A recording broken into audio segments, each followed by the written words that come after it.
Hulu, do you know what viewability rates are? No? Alright, you're no help.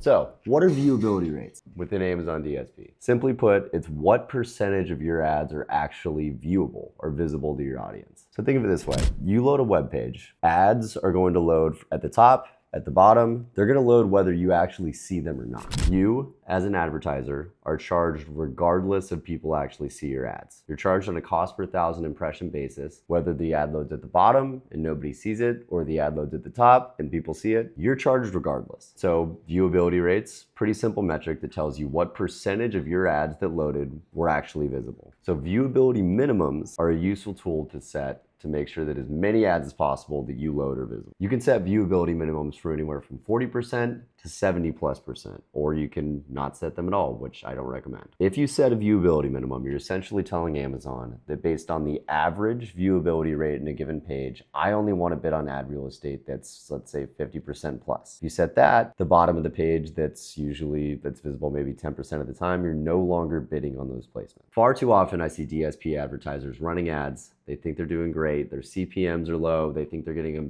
bunch of impressions for cheap. And then their actual viewability rate is in sometimes the single digits. So they are getting a cheap CPM, but nobody is seeing their ads. They're wasting money and they don't even realize it. My advice, set viewability minimums across the board. I usually recommend anywhere from 40 to 60%. See how it does. Increase the bids. I am a big advocate of overbidding instead of underbidding to make sure that your ads are big and noticeable, and then you can walk it down from there. Ultimately, if your ad viewability rate is sub, let's say 50, 60%, you're wasting over half your budget without realizing it, because an invisible ad, while it exists and while you're charged for it, is useless. So look out for this. That's pretty much it.